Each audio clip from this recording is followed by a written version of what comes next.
Come along, come along, come along, come along.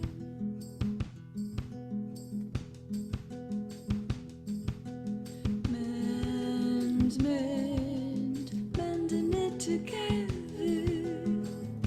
A world on fire can't last forever. We're gonna mend it together. A stitch in time is gonna save nine. A stitch in time is gonna save nine. And I wanna be a catalyst for change. Trying something different, I wanna change the rules of the game. 'Cause even the smallest bird can fly up to the top of the tree. And I wanna be a catalyst and find out what could be.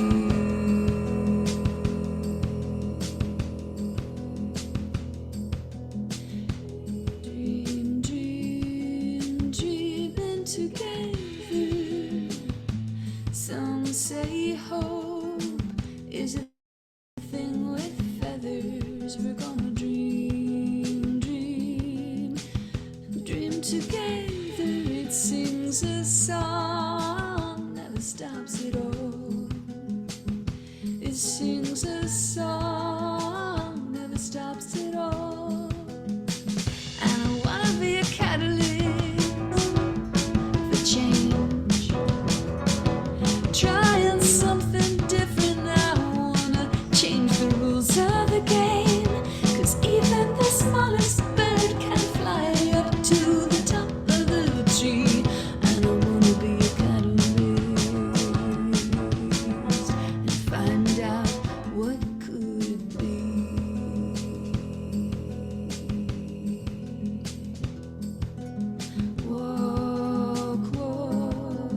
Walk along together, side by side, through this stormy weather. We're gonna walk along together, hand in hand, hand in hand, hand in hand, hand in hand. And I wanna be a catalyst for change. Trying something different, I wanna change the rules of the game. 'Cause even the smallest bird can fly up to the top of the tree. And I wanna be a catalyst and find out what. Welcome, everyone. It's so nice to see you. My name is Maria Arizmendi. I'm the Community Building and Engagement Coordinator in Catalyst 2030.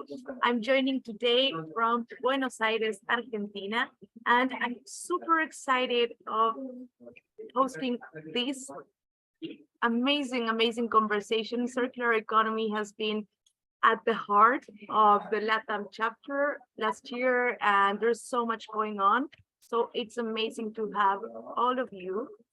Before we start, I want to show you a brief welcoming video by Jeru and some highlights about what has been going on in Catalyst 2030.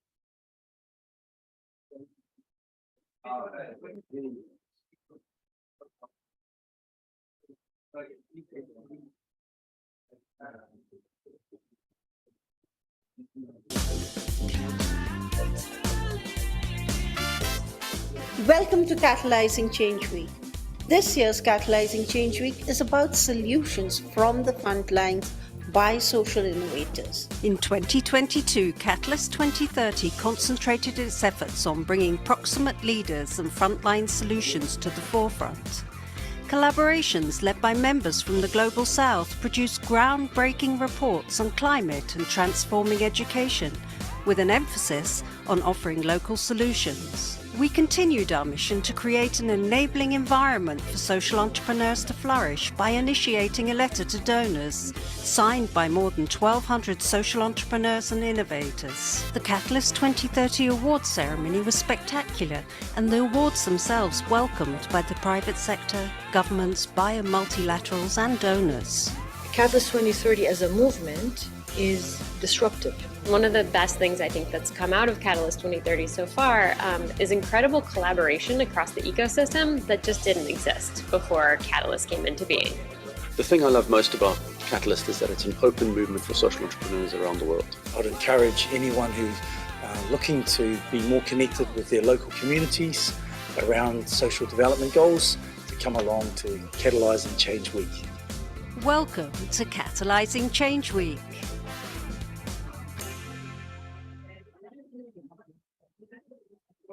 Once again, thank you all for being here. Welcome to this amazing session. And Ileana, the floor is yours. Thank you, Mary, for such a great introduction. Hello, everybody, and welcome to our workshop. I'm going to start sharing my screen. Please thumbs up if everybody can see properly. Awesome, thank you. Good morning, good afternoon, and good evening. Please be all welcome to our webinar about circular economy entrepreneurship. Today, we will discuss how to go from the idea to the fact in a dynamic conversation with our speakers today, joining from Canada, Latin America, and Africa. Please feel free to leave your thoughts, to share your thoughts and questions in the chat, as we will have a dedicated Q&A session at the end of this webinar. My name is Ileana Leon. I am a project manager and senior team and will be your host for the day. Today's session on boards and targets SDG number 8, decent work and economic growth, SDG number 11, sustainable cities and communities, and SDG number 17, partnership for the goals. Thank you all for your time and being here today. Mark?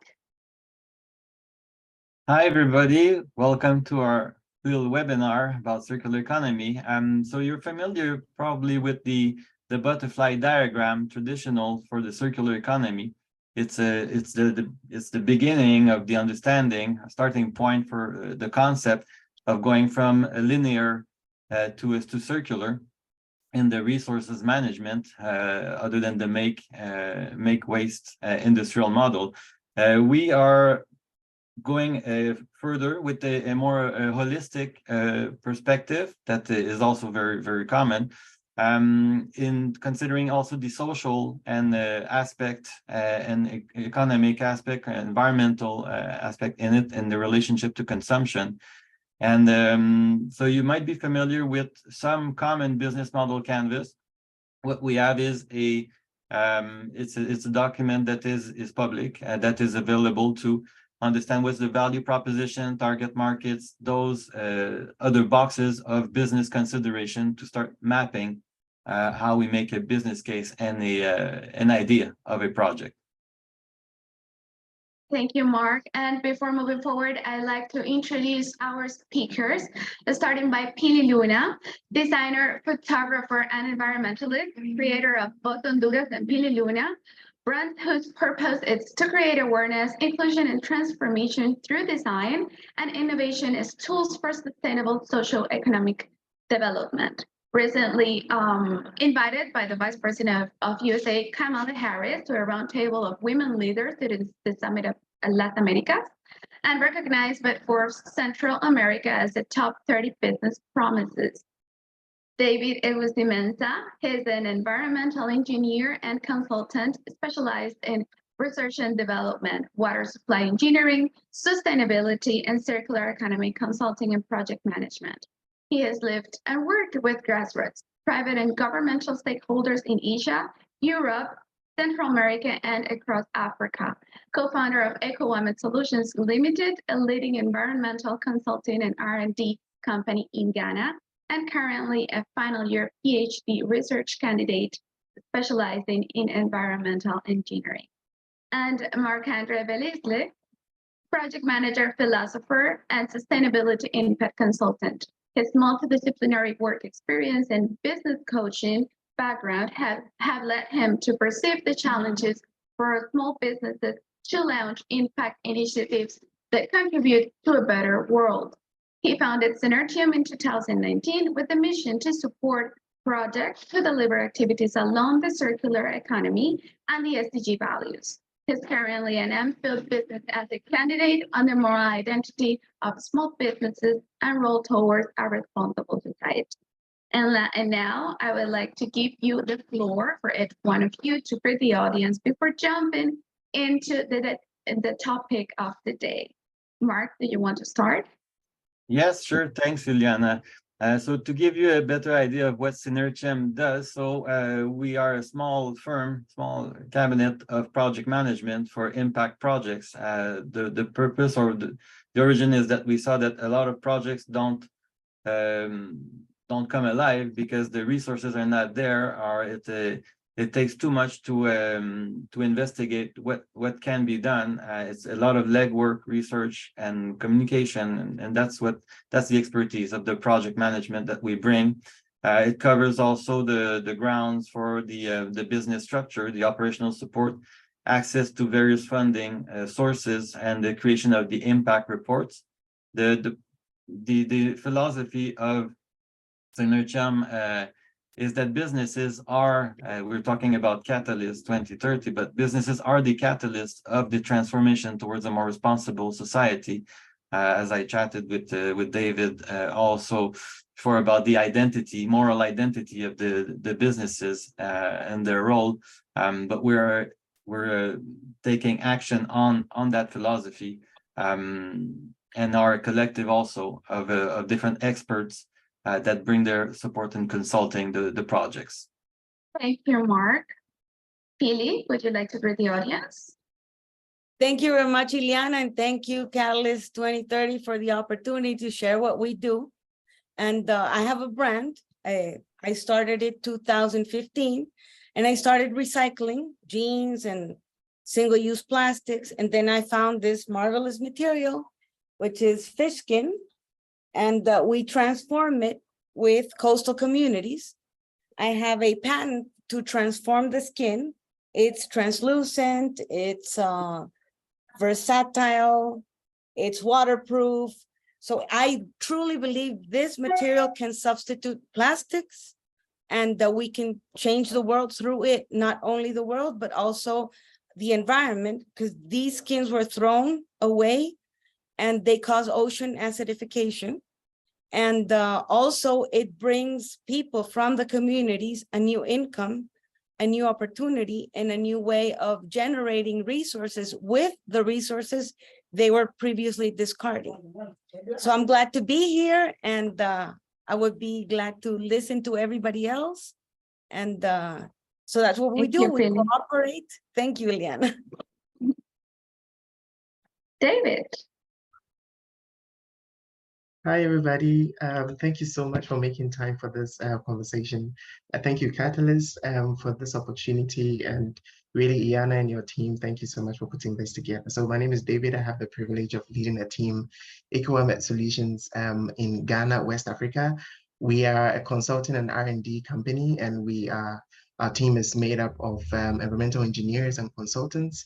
So we believe in nature-based solutions as the solution for literally everything, but we specialize in water and solid waste issues. So anything around nature-based, we just try to dive into it to be the solution towards the challenges that we are finding in our local communities. And one of the things we are doing recently is a green solution to convert organic waste, what we tag as waste, into an eco-friendly noble husk product that could be molded into so many different applications, especially in the construction and packaging industry. Super excited for the conversation. Over to you, Iana. Thanks so much. Thank you, Mark. Thank you, David. For the sake of time, I'd love to have enough time to go through the whole exercise. This is going to be a dynamic exercise, Mark just explained a little bit about the circular business model canvas. And yes, it's a key tool when determining if a business idea is actually feasible, viable, and sustainable. And in this case, if it falls within the circular economy fields. Today, we will go around this form with that has 5 sections with our speakers to show how an idea, and in this case, how each one of their ideas can potentially become a fact, a project that could be taken into the reality and of course improve everybody's conditions in their world. So we normally start with the value proposition, asking or answering the question if it's a circular idea, and then we move forward clockwise. We will do just, I'm not going to repeat myself. We're going to do the exercise and jump into right away. And I think Mark, is going to take the lead here. Yep, thanks, Ileana. So I don't know if you can see clearly the 4 boxes of the value proposition in the product services. It looks a little bit blurry, but we're not going to go, we can share the presentation after, and I'll read them quickly to know if the value proposition, if it is circular. So the idea of the product and service, that we have the recycling services for materials, production of biodegradable, compostable materials, rental-based services for products to encourage reuse and reduce waste, refurbishing and repair services for electronic devices and appliances, sustainable agriculture and food systems, sustainable transportation solutions, water conservation and management services. So what we're going to do is just ask Pili and from Vos Honduras first, which one of those criteria is applicable in her project, and then we'll do the same with David. So Pili, tell me, what is the product service that you're focusing on?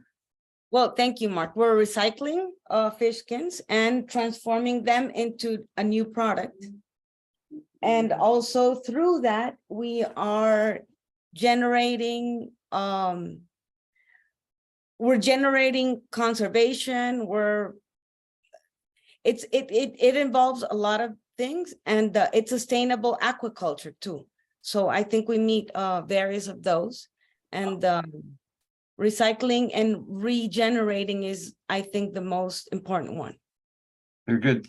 And then David, tell me a bit. Well, we'll go through Pili for her 4 first points, and then we'll ask David about the circular strategy.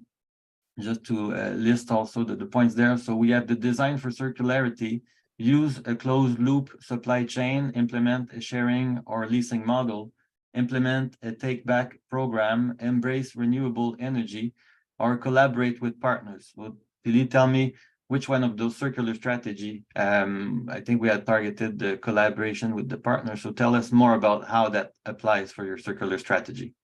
I think we definitely collaborate with partners because what we do is we build capacities in coastal communities for them to transform the skins that previously were discarded by the filleting industry, artisan industry, and then they produce the fish skins as a new material, and we buy it from them, and then we do our production process. So definitely collaboration with partners in vulnerable coastal communities.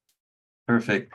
Now about the end use. So the end use, we can look at what's the recycled plastic as raw material for new products, eco-friendly textiles to create clothing, accessories and home furnishing, remanufactured electronics, extended lifespan, reusable packaging, and upcycled furniture.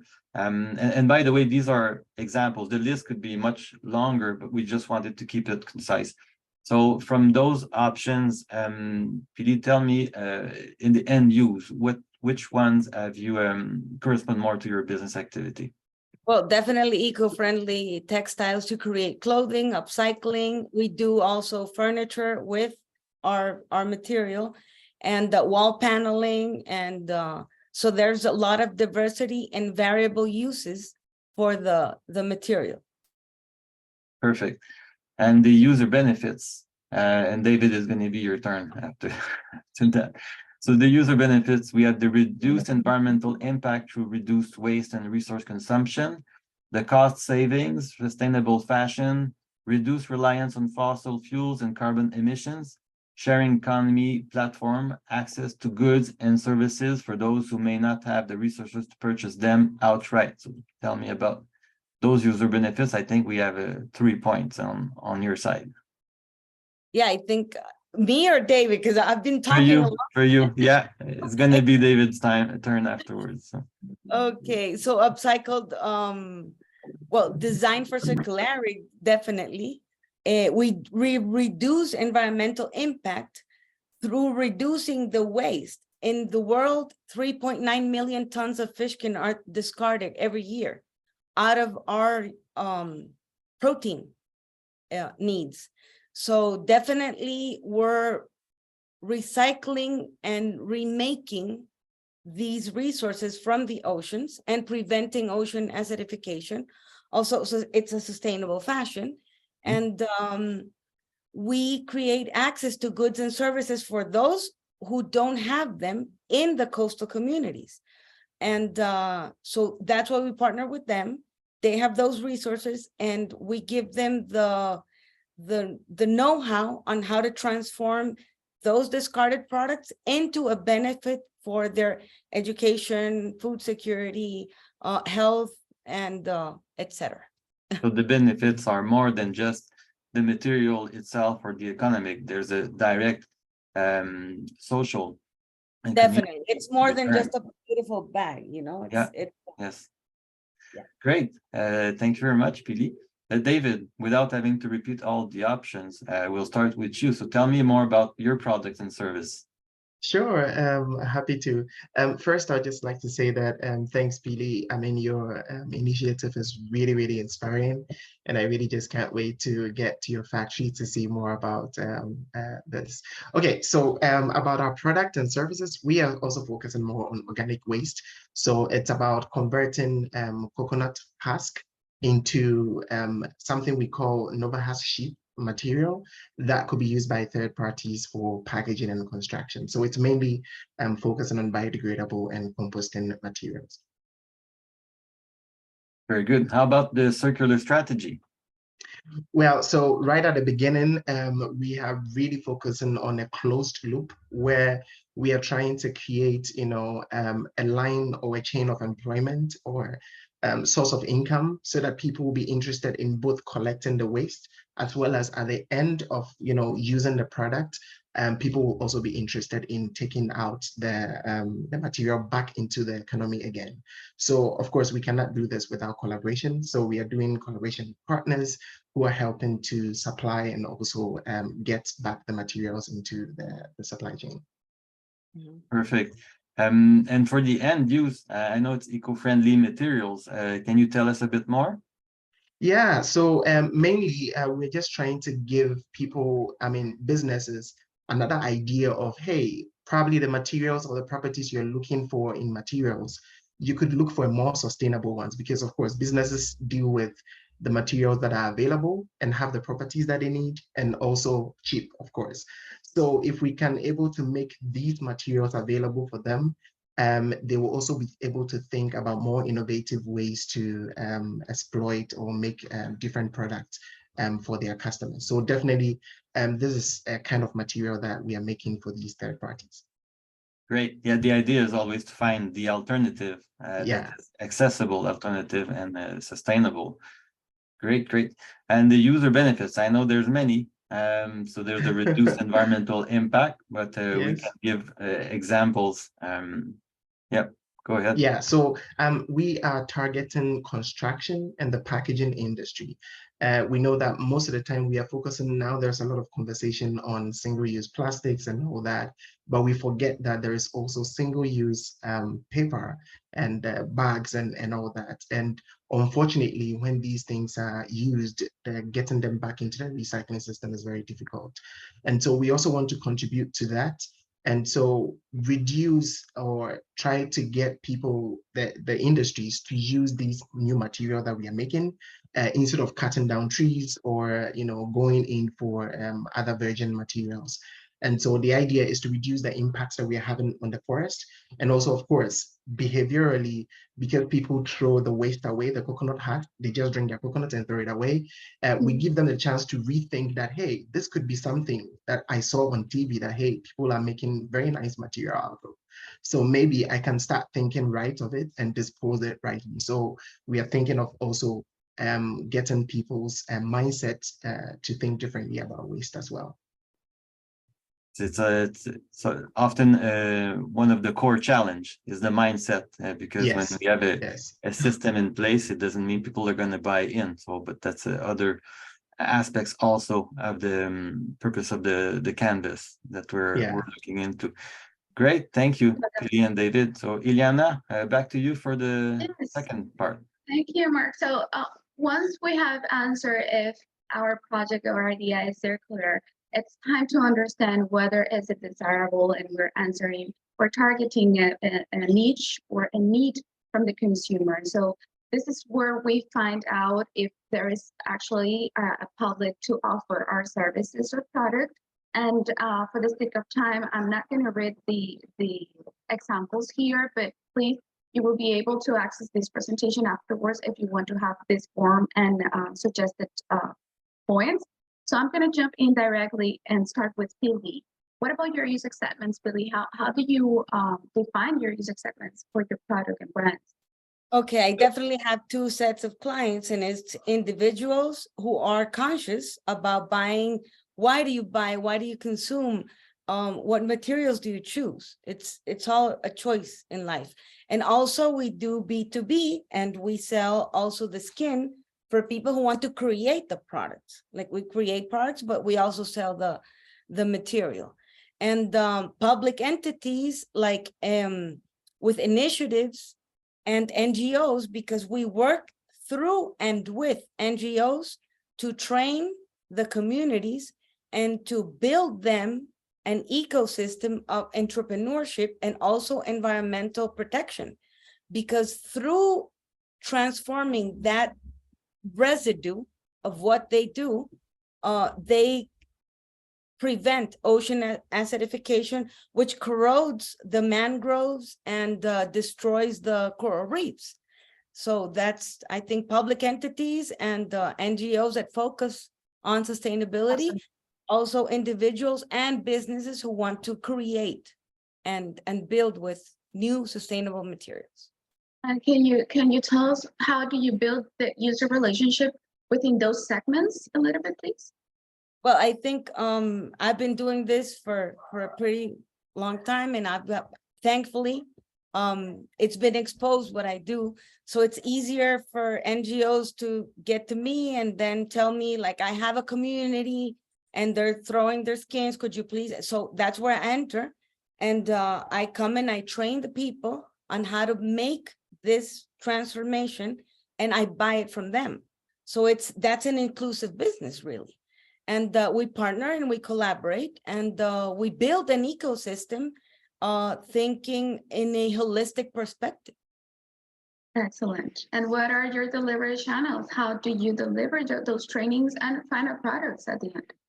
Well, you can buy Pililuna at pililuna.com. We have an online shop.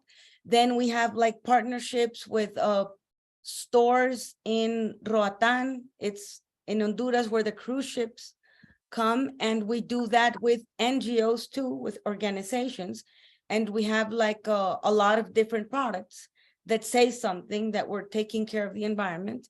And also direct sales, like people call me, Pili, I want that bag, because I post on my LinkedIn, I post them.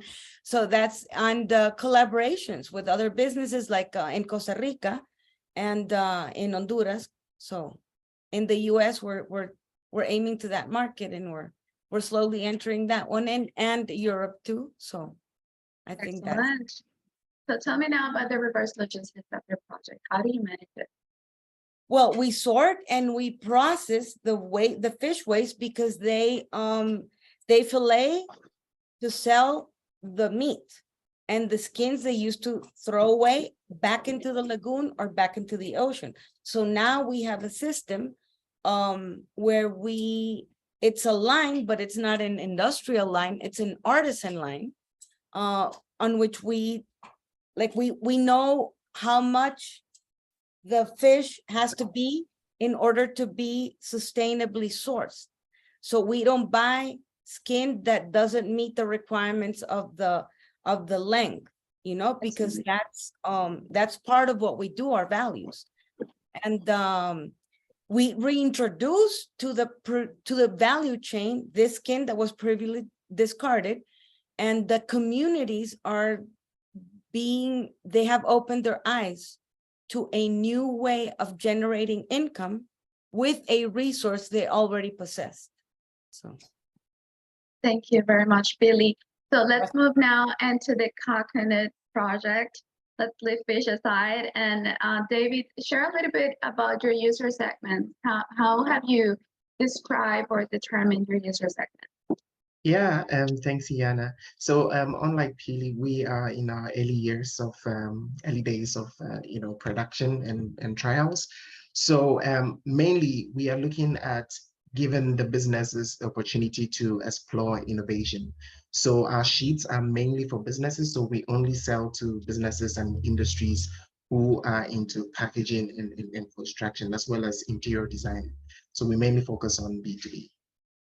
Excellent, awesome. And what about the user relationships? How do you build that relationship with this segment, B2B farmers? Definitely through partnership and collaboration. So of course, that's the only ecosystem within which we could exploit if we want to go that really far. Yeah, so mainly through partnership and collaboration. Have you thought about your delivery channel so far? Well, yeah, that is also through collaboration mainly.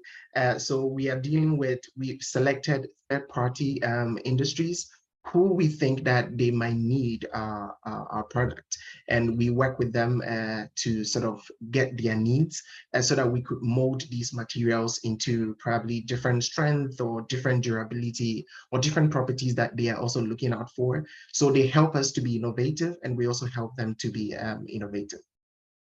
Excellent. And last but not least, reverse logistics. What's this part within your ideation project? Well, the interesting thing about this is normally we see circular economy initiators, trying to close the loop. But when we get to the end, because we haven't created too much value for the waste material, we find it very difficult to close the loop. So the idea here is to make sure that there is a lot of value and there's a lot of people who want to be or probably have, the end product. So we know the Nova Husk material is made from coconut, and of course it's a biodegradable material. So whatever material that we are adding to within the supply chain, whether it's resins or additives or finishing, we make sure that it's also in line, so that at the end of life of whichever product that our third parties make, we could crush them or probably bring them back into the supply chain to make maybe a low quality of the material that we made, or probably just crush them and get the agriculture sector to use them as compost. Excellent. So that's basically closing the loop over there. Yes. And then this is like we answer or determine if our idea is desirable, if there is actually a need out there in the market, so we can actually jump in and bring our idea to life. So I think Mark will guide us then for the value benefits. Yeah, absolutely. There's such fascinating projects, Pili's and David's. We know that there's social, financial, environmental impact. So those are the value benefits to know if it is viable. We need to take, that's the triple bottom aspect that is unavoidable. In my opinion, and probably everybody here, it cannot be really circular if it doesn't respect those triple bottom values. So for Pili, I know that there's a huge community development, there's benefits for that and the education and awareness, but please tell us more about how it creates those impact on social. Thank you, Mark. Well, up to date, I've trained 308 women from coastal communities in Honduras and Costa Rica. And that traduces to community development, impacting families and at least 2,100 people. We revitalize communities by providing access to new income sources, because for 4 months, they cannot fish. And fishing is their only way of sustaining and of having, the things they need, including health, including education, including food. So for 4 months, they cannot go fishing because there's a time you need to respect for the species to recreate, So during that time, we have come with associations with the NGOs for them to have like freezers. So we go leaving 20% through the year to have that percentage to be able to work on those 4 months. So now they have an income, and it's proven that their income has increased in 38%. And that is like wonderful, because I think it has a real purpose and a true legitimacy. And through education and awareness, not only to the community, but also to the rest of the world, to the people who buy from us, to the people who buy from the ones who buy from us. So it's educating community and creating that awareness that you can choose what you buy, what you decide, because that helps other people and also helps the planet. So thank you. Yeah, it's really a fantastic impact. And so we're already talking about extending the sources of revenue for the community, the fishermen. So there is already financial impact locally. There's other financial impact also, maybe for investors and brand. So tell us more about that aspect. Well, I think I jumped into it, like as always, and I said it's been increased in 38% their income, and also the greatest thing of this is that women generally don't have opportunities, and I work 99.9% with women from communities, and that empowers them, and that gives them a sense of pride, a sense of ownership, a sense of autonomy that I think is so beneficial to our countries, specifically Latin America, and all we go through. So there are multiple sources of revenue streams, and for investors, I think it's awesome, because we're giving birth to a new material that can definitely substitute plastics. And also we're impacting communities. And not only that, we are impacting in blue bonds also, because we're preventing ocean acidification. And through that, we are increasing the carbon creation in mangroves. And so I think it has a very big impact and a very big future. And that increases the value of what we do, not only our products, but what we do inside the communities also. You're already talking about the environmental impact with the mangrove, like you were saying already in the next topic. And of course, the water the conservation, waste reduction, and the better quality of life and the biodiversity. You're talking about that. Is there other aspects about the environmental that you want to point more in details? Well, I think that the blue carbon, and also not only environmental, but also mental for the people in the communities. They have, it's their daily life. It's very difficult to come with projects and with innovations to communities if they don't speak the same language.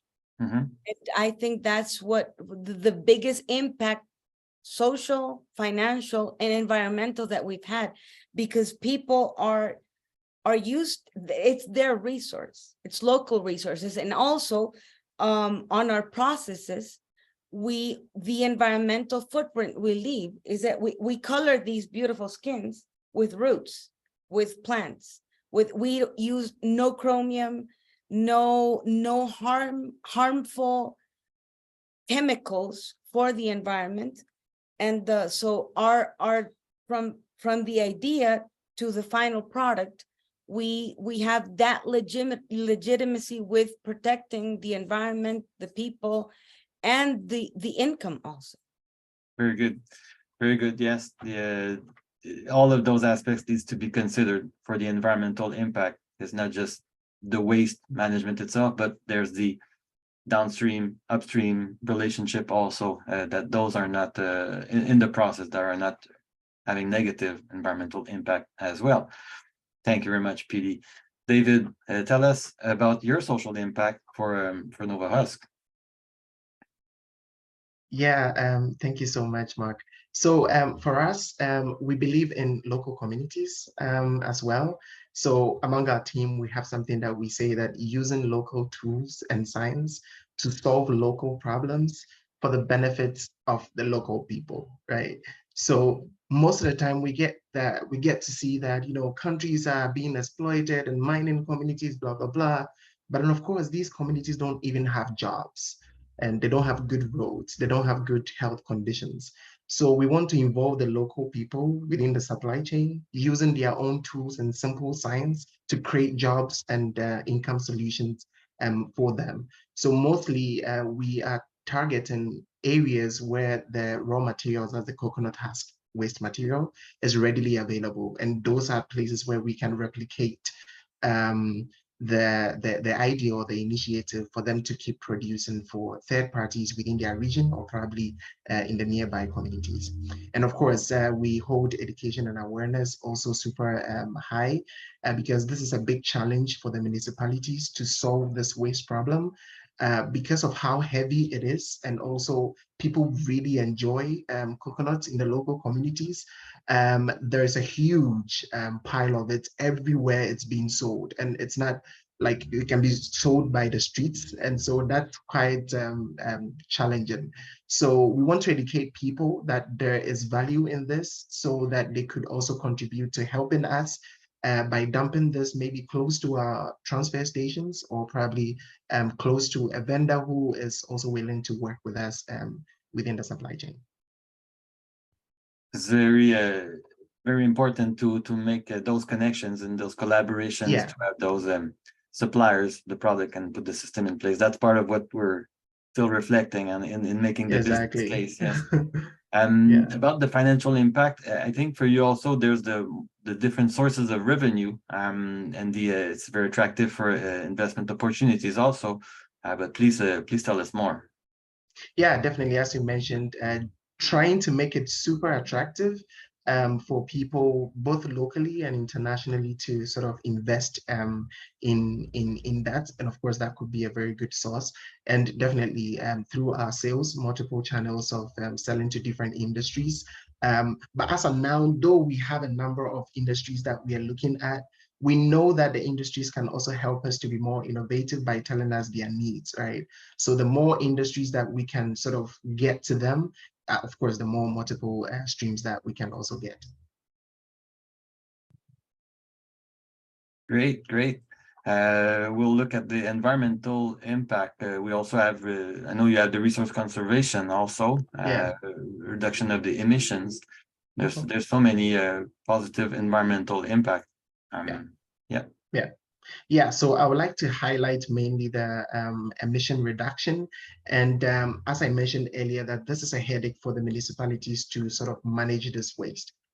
So mostly they try to put the blame or the pressure on the vendors, who are sort of maybe someone who just had coconut at, you know, the beach and just took them to sell them at the streets. So at the end, he doesn't have any choice, so he just burns them, right?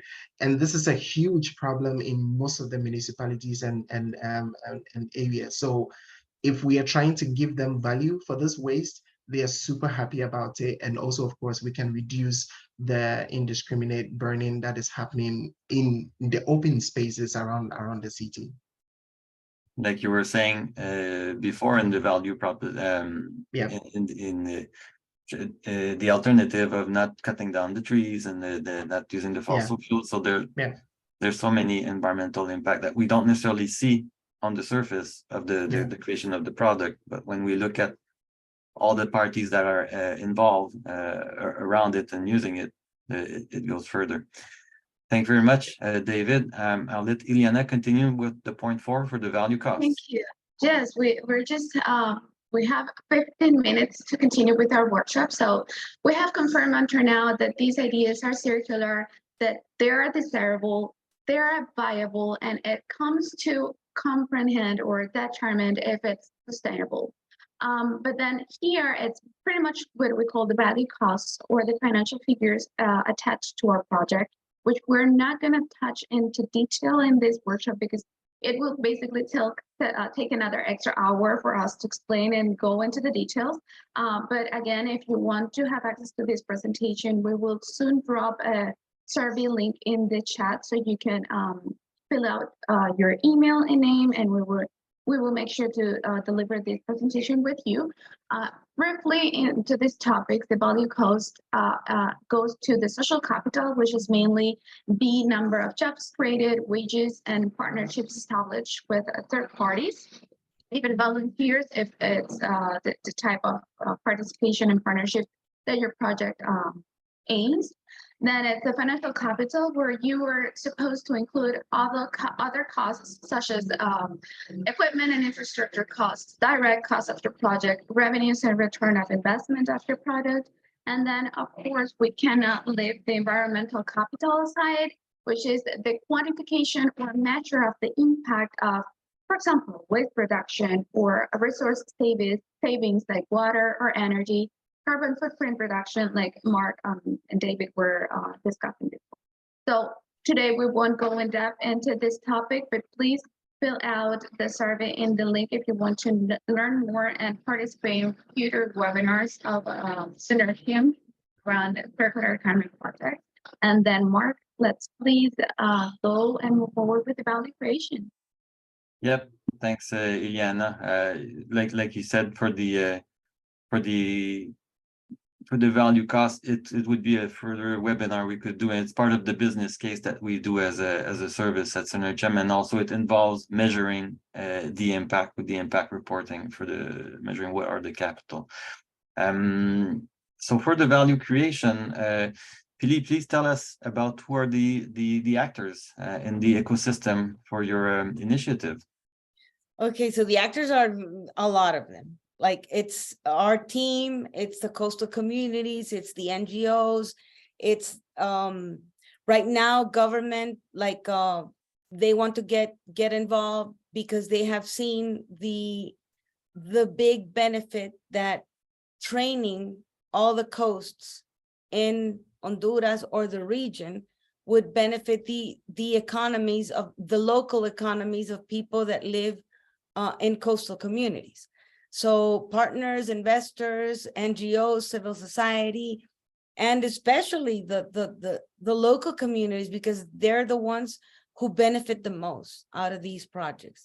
That's why the mayors of the coast want to bring Billy to train people, because also it includes women, and mostly it's proven if you invest in a woman, 78% of what she makes will be given back to the community. And that's a statistic, a global statistic. And so it's important, you know. Nice. And the activities, we know that the activities are you have the design of the product. Also, it's not just the activities of fishing, tanning, that's pretty clear, but there's also activities about to prepare for the manufacturing and the consulting and the educational aspect. Yes, definitely. We design, we manufacture. We also are in constant betterment of the product, because we try to partner with researchers so we can do a better material and be given. It's you always need to do things like to do it better. So that's what we always do. And developing and delivering like building the capacities in the communities. And it's not only teaching them to transform the skin into a material, it's also talking motivational, it's also loving what they have, the resource appreciation. It's also running their own company, because what I do is they don't work for me, like we work together. They're not my employees, they're my partners. So that those kinds of activities that we do through designing, through building a better ecosystem of teammates is also a big part. Research and development is continuous and simultaneous to the use of the product and the relationship you have with the communities as well. For the resources, so we know that there's how do you have access to the materials? You have that relationship with the fishermen community. You have skilled designers, manufacturing staff, and the expertise for circular economy. So do you want to talk a bit about the details about those resources? Well, I think I've talked a lot. I want David to talk a little bit more. Let's talk about the capabilities then, if you want to tell us about those aspects, the recycling and waste management, collaboration. Okay, so what we do is we recycle, but we also regenerate.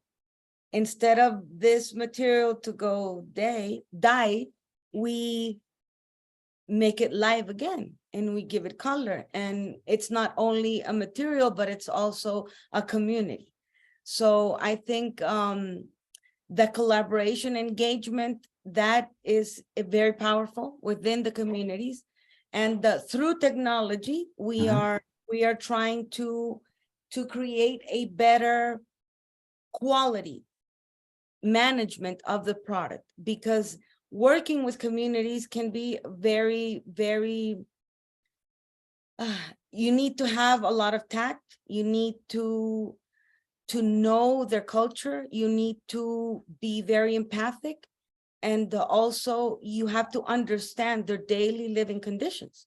So through technology, through Telegram, we can have traceability, and we can do a better quality control of the products in order for them to understand that the better they do, the more they will earn. And it's maybe not immediately, but it will take a month. And since communities have so many immediate needs, that's a mind change also. And that's what we work on too. And also marketing and communication. And I think that's what we're doing here also. So you raised so many interesting points that shows how holistic your approach is in this circular economy initiative, as much as it is the communication with the involved people, the continuous innovation and the impact also that you're always again in consideration for all of this. Thank you very, very much, PD, for taking the time to share the details and all the project. We'll jump to David to tell us about the ecosystem actors for Nova Husk. Yeah, thank you, Mark, again. So mainly for us, I think it's about the local communities too. But what I would like to sort of highlight a bit here is in Ghana, we probably is similar to a lot of African countries from what we have studied. We have waste collectors who are mainly the informal sector. They normally indulge in aluminium, steel, some metals, plastics, specific groups of plastics. But we want to also add up to this group so that we could have more people coming into the industry and of course get some money to feed themselves. So of course no one ever thought that people will be going out and picking coconut husk, but this is what we are trying to bring into the industry for people to be indulging in that as a source of green job. Good. Tell us a bit more about the activities. Well, our main idea, we are super enthused about the circular economy, of course. And so through the designing and manufacturing of this, we have that in our mind. And the idea, as I mentioned earlier, is to make sure that there is value for the end product as well. And that is all about. I mean, the reason why people litter all around is because, I mean, it doesn't have any value for them. As soon as we place value, I mean, just imagine that we pay school fees with coconut husk, or we even pay, I don't know, phone credits with the fish shells from Pili. I mean, Pili will not even get materials to use, right? So if you place value on them, people will just be rushing in for it, and it will get back into the ecosystem. So that's definitely a major activity for us. Good. For your resources, I know that you have also Yeah. skilled designers, you have the expertise in circular economy. Mhm. There's the aspect of the involvement for the consortium. Yeah. Do you want to give a bit more details? I know Mary have the raised hands, but maybe it's because of the time that No, I was just clapping clapping. Okay, very good, very good. in support. Good.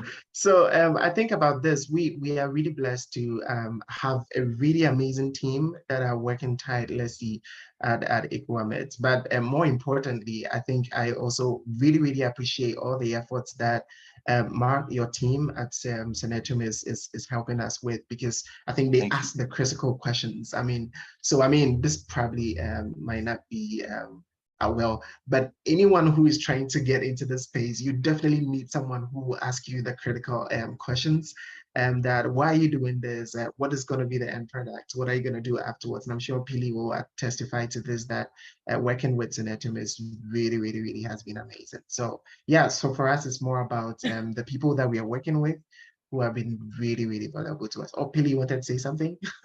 Oh yeah, I would definitely, yes. It's been Yeah. marvelous working with Yeah. Synertia, meeting you. So thank you, David. Yeah. Thank you very much, Pili and David. We really appreciate this nice feedback. It's a pleasure working with both of you. Absolutely, also. And we have the capabilities also, David, that we want to talk about, but I know we're a bit short on time. I think we have it's using the technology to enhance the quality Definitely. of the product. Yeah, please go ahead. And involving the relevant stakeholders in the building and the training.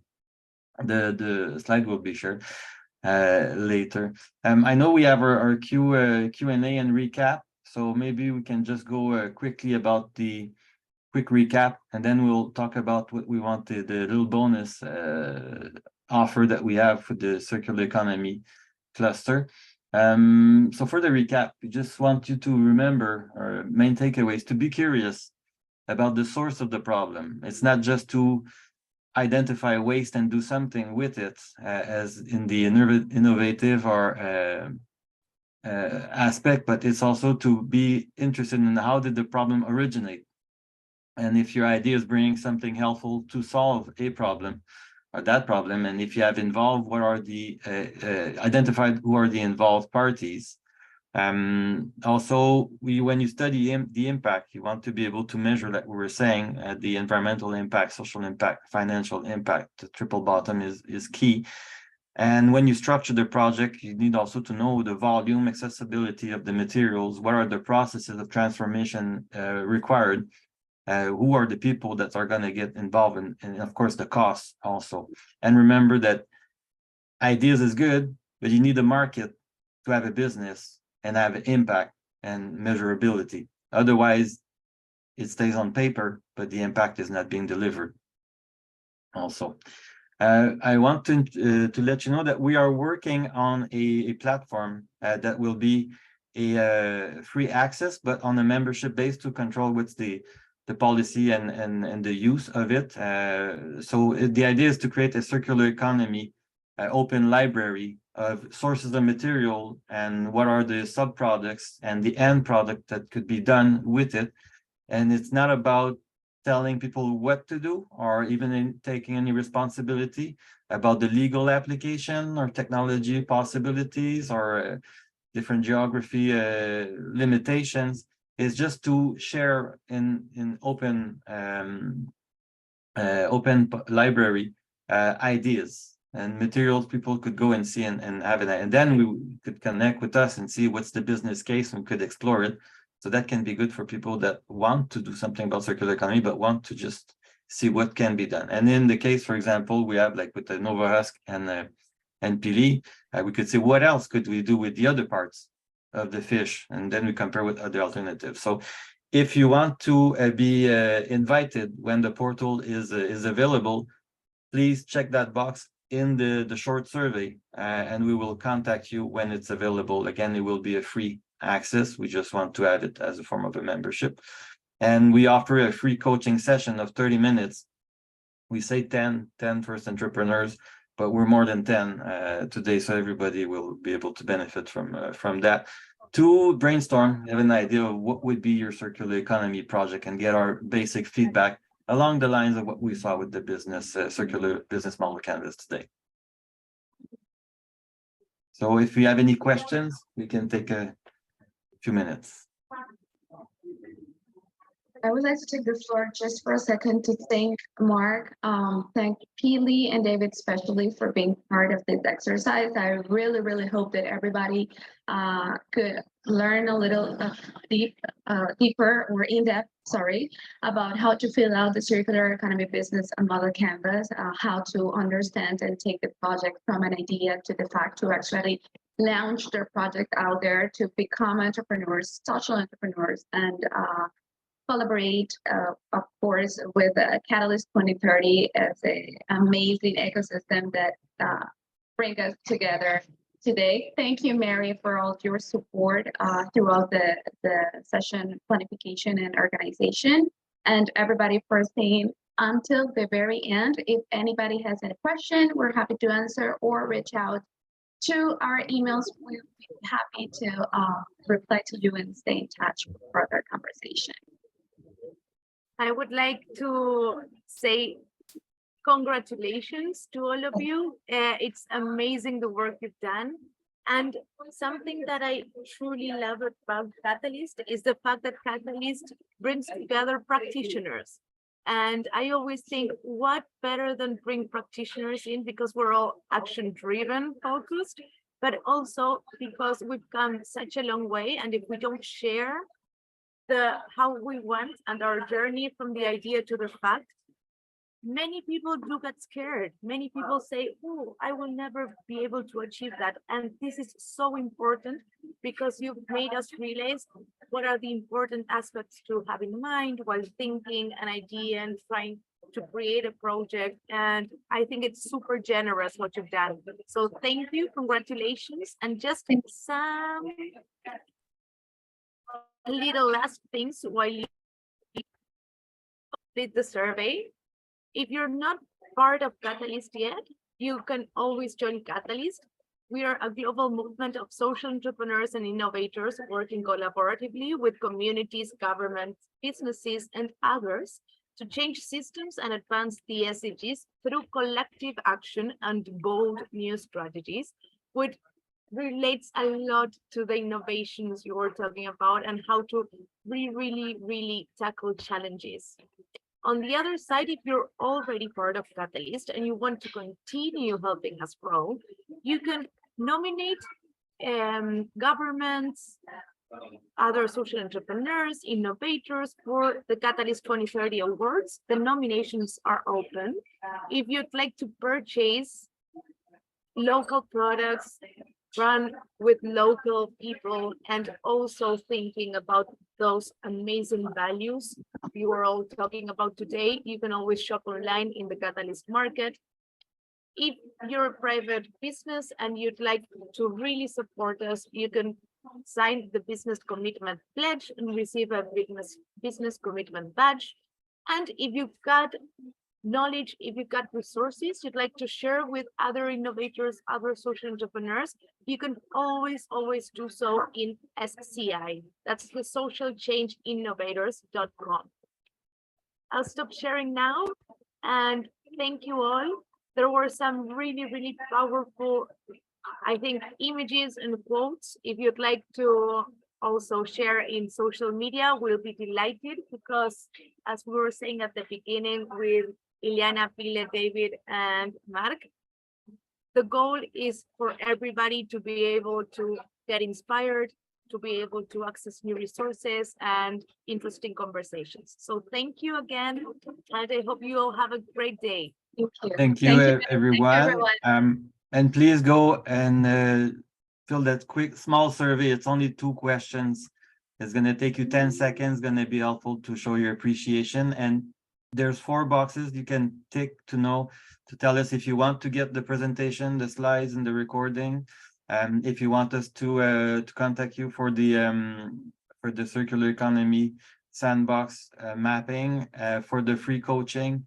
Also, and Ileana, I think there's another point. If you want to know about our future webinars, such as the business case for the point 4 that we skipped today. Thank you, everyone. It's been a pleasure. Take care. Have a great rest of the day. Bye-bye. You're a great team. Thank you. Bye-bye.